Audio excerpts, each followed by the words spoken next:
जेराव नायो बेयावनो मोजां मोजां डेक'रेशननि थाखाय बिफांफोर दङ आरो बिबारफोर फुलफोर नाय जेरावबो बिबार फुल नुगोन जेरावखि नाया मानो।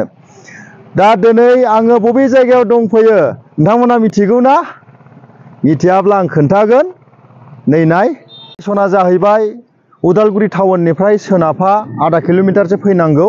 साइनबर्डआव नाय तुलिका नार्सारि बेवहाय लिरनाय दङ। लामायावनो साइनबर्ड दंखायो, नोंथांमोना फैबानो बेयाव नुगोन।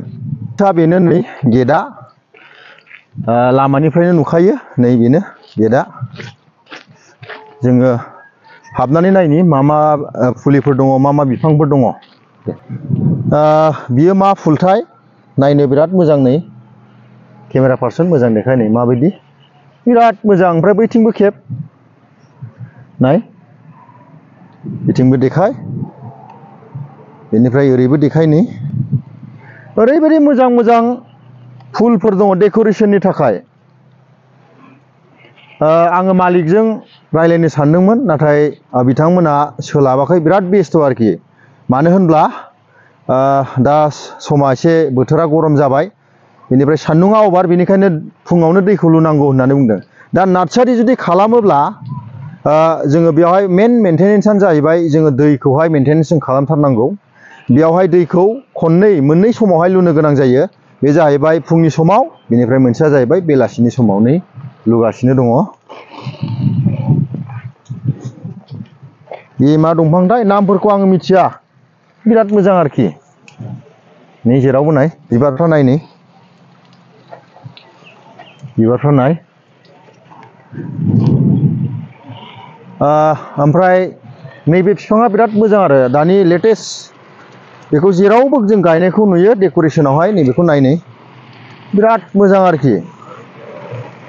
माखासे टाउनफ्राव सिटिफ्राव दानि दिनावहाय बेखौ फ्राय गायनायखौ जों नुनो मोनो आरो बे दंफांखौहाय। दा नामखौ आं मिथिया, बेयाव खुनु लिरनायबो गैया आरोखि। दा जों नायलांबाय थागोन। नै गोबां बिबारफोर दङ।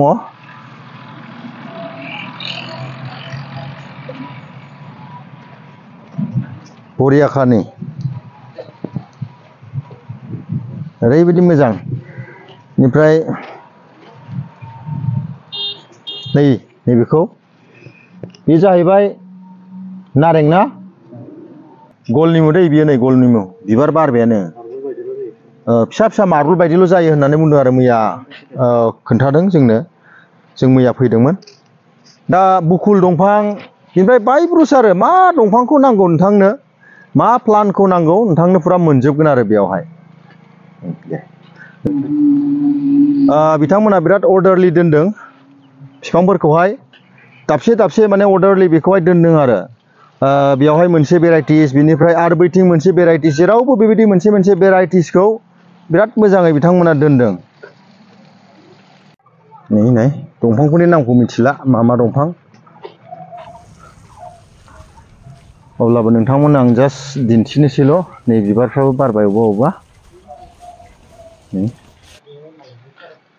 मोजां मोजां बिराद मोजां मोजां दंफांफोर दं आरोखि।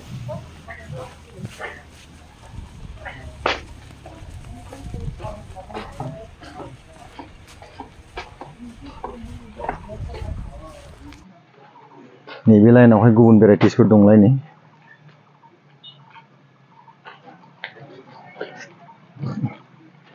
बिराद मोजां मोजां दं। जोङो टेरेसफ्रावहाय, बेनिफ्राय जोंनि न'नि सोरगिदिं डेक'रेसन खालामनो थाखाय बिराद मोजां आरोखि। मोजां मोजां दंफां दं। नै बेयावबो मानि प्लान्ट दंबावो। ओरै नायदोलाय नै बरिया बरिया। नार्सारिनि जाय बिगोमा बियो गुबुन मानसि नङा, जोंनिनो नाफाम जाग्रा अर्थात बर' आरोखि। दा जोंनि बर'नि मोनसे बियो मोजां मोनसे रेपुटेसन, मोनसे जौगासारनाय होननानै बुंजायो आरोखि। बेबायदि मोनसे गेदेरथार नार्सारिखौ खुलिनो हानाया। खिन्थु आं फ्राय जायगायाव थांबाय, फ्राय जायगायाव जोंनि मानसिफोरखौ खुलिनाय बा जोंनि मानसिफोरखौहाय बेबायदि नार्सारि खालामनायखौ जों नुनो मोना आरोखि। दा बेबो मोनसे बिराद मोजां बिजनेस। दा बे समावहाय आं बे नार्सारिनि बिनि जाय मालिक बिथांनिनो फंबाय, आं बिथांखौ एसे गावनि सिनायथिखौ खोन्थानो थाखाय, बिनिफ्राय बेखौ बे नार्सारिखौ मालानिफ्राय जागायनाय बेखौ आं एसे खोन्थानो थाखाय आं खावलायबाय। आंनि नामा रतन बर'। रतन बर'। ओमफ्राय नोंसा ब्रादारनि नामा बे जिथुनाखि अनार बिनि मालिक बिथांनि नामा? पबित्र बर'। पबित्र बर' ना? नार्सारि जागायनायाथ' मथा मथि 15 बोसोरसो जाबाय। 15 बोसोर जाबाय ना? औ 15 बोसोर। ओमफ्राय स्टार्टिंआ बहा खालामनायमोन? ओइ जहाय बे मा होनो हा এই রৌতা বাসে না এই रौता बास्टिनाव? औ बेयाव दंमोन आरो उदालगुरि मेन टाउनावनो आरो ना? बेयाव दंमोन बेनिफ्रायहाय जों बेयाव लाबोबाय बे गेजेरजों बेयावनो लाबोनाय बेयाव बानायनानै आक' बेवहाय आक' मालिकाहाय आक' न' बानायनो थाखाय जायगा नांगौ जाहैबाय। जायगा नांगौ ना? गुवार जायगा नांगौ जाहैबाय। बेयाव लाबोबाय आरो। बेयाव लाबोबाय। दा बेयाव मथा बोसोरसे सोलिबाय आरो दा ओमफ्राय मावग्राफोर बेयाव साबैसे दङ दा? दा बर्थमान 8 जन दङ आरो। 8 जन दङ बेवहाय ना? औ। ओमफ्राय ओरैनो सेलारि दा बेसेबां होयो बिसोरनो? बिसोरनो ओरैनो दिन हाजिरा लायो। दिन हाजिरा हिनजावसाफोरनो 300 होयो। 300 होयो हिनजावफोरनो। औ। जोंनिया सोरनिबा 400 सोरनिबा 500 ओरै गोलैयो आरो बेबायदि होयो आरो ना? जोंनि दरमा सिस्टेम बिदि हामना लादो। बेनिफ्राय नोंसोर बेयावनो थायोना? जों बेयावनो थायोना?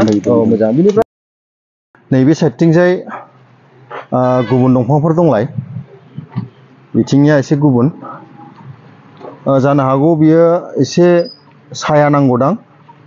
बेनिखायनो बेयावहाय गोजौआवहाय बेबायदि पलि हाउस खालामनाय जादों। नै नाय बिराद मोजां मोजां आरो डेक'रेसननि थाखाय नै बिराद गिदिर बियो। बे नार्सारिया बिराद गिदिरथार आरो बहुद गुवार। नायलांबाय था नै माबायदि बिराद बरिया।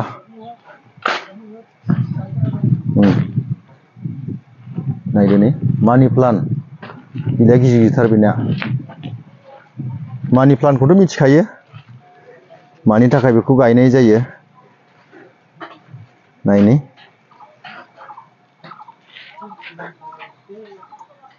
अयथासार सलिड खानि।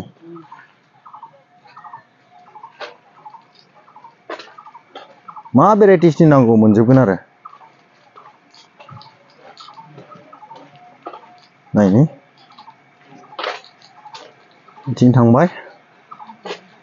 बिथिंहाय मेन्टेनेन्सनि मटरफोर दैनि बेबस्थाफोर बेवहाय दंजोबो आरो बे साइडथिंजाय।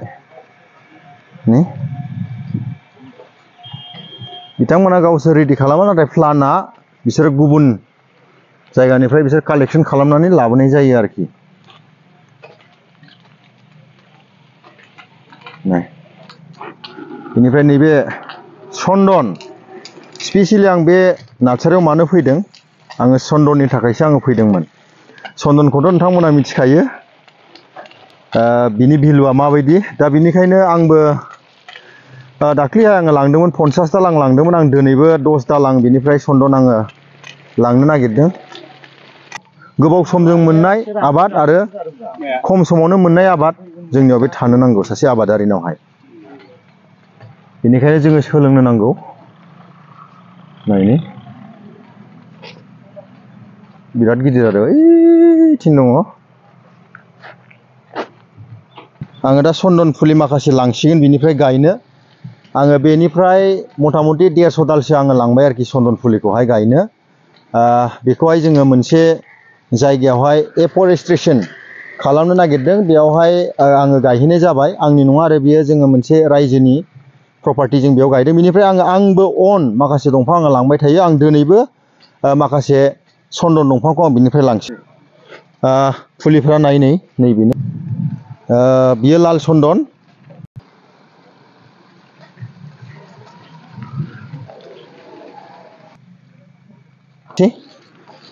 गायनो लांगोन एसे मोजां मोजांखौ। बे लाल चन्दन दै।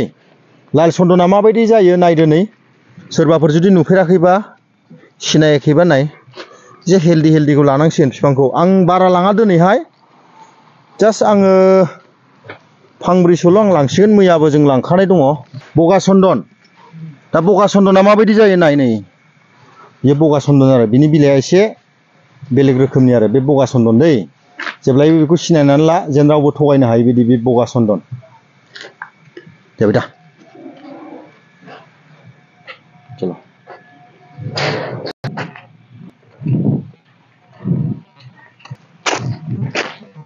खाथियावसो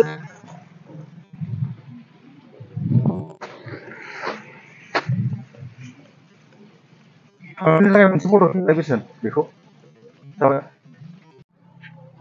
आंनि थाखायहाय एसेबाबो खम जायो आरो आं लांबाय थानायखाय बे चन्दन फुलिया गुबुननि थाखाय माबायदि आं बेखौ मिथिया खिन्थु आङो बेयाव 50 थाखायावनो अर्थात 50 रुपिसावनो आं बे चन्दन फुलिखौहाय लांनाय जायो लाल चन्दनबाबो बगा चन्दनबाबो आं मोनलाङो आरो दा निस्सय नोंथांमोनाबो जुदि लांफैयोब्ला एसे खमावनो मोननाय जागोन आरो बेयावहाय खिन्थु जोंनि जायगायावहाय फांसेयावनो 150 थाखा बुङो बेनिफ्राय 120 100नि जों गाहायाव मोनो आरो खिन्थु बेयाव बिराद खम आरो दा बेयावहाय नोंथांमोना अर्डार खालामनो हागोन जुदि बुरजा बिबांनि नांगौबा बे चन्दनखौ नोंथांमोना बेवहाय लाफैनो हागोन दा आं बेयावनो मोनसे बेखौनो आं खावलायबाय जुदि सोरबाफोर बेबायदिनो नार्सारिनि बिजनेस खालामनो सानोब्ला एसे इनभेस्टमेन्ट खालामनानै बेनिफ्राय मावनो हागोन बेयावहाय जोबोद मोजां मोनसे बिजनेसनि प्रफिट दं आरोखि दा बिनि गेजेरजों नोंथाङा नोंथांनि जिबनावहाय फाइनान्सियेल बिथिङावहाय एसेबाबो आग बारायनो हागोन होननानै आं बेखौ मिजिंथिबाय आसा फारिबाय निस्सय नै बिथांमोननि अफिसा बेनो आं बेयाव बिलिं खालामसिगोन नै बेयावहाय गोबां जिनिसफोर दङ जेरावहाय जोङो टाबफोर जोङो बेयावहाय मोनगोन लानो हागोन नै जेरावबो दं दामि दामि फुरा नै मोजां मोजां क्वालिटिफोर दै प्लास्टिकनि नांगौ ना मानि नांगौ नोंथांमोना बेयाव मोनजोबगोन आरो बिनिफ्राय नैबे अन्थाइ आसरित आरो बे अन्थाइखौ मैया आं सोंदों बिनि दामा 60 थाखा होनदों केजियावहाय बिराद दाम आरो नै बेजोंहायबो मावनो हायो आरो माखासे फुलिफोरखौहाय ओमफ्राय आं खावलायबाय नोंथांमोना जुदि बे भिडिअखौ मोजां मोनदोंबा लाइक खालामदो कमेन्ट खालामदो शेयार खालामदो बिनिफ्राय जेन' जोंनि बे जिहेतु बेखौ मावग्रा बिनि बिगोमाया जोंनिनो बर' मानसि जोंनिनो बिदा फंबायखाय शेयार खालामना हो जेन बिथांनि बे नार्सारि जिथुनाखि बे बिजनेस बेबो जेन' गुबुनाव गोसारो जेन गुबुनफ्राबो मिथिनानैहाय जेन' बिथांनियाव जेन' लांफैयो बिनिफ्राय एसेब्लाबो बिथाङा बिजनेसाव एसे साबसिन आग बारायनाय बायदि दा एसेयावनो आं भिडिअखौ दोनथ'बाय थेंक इउ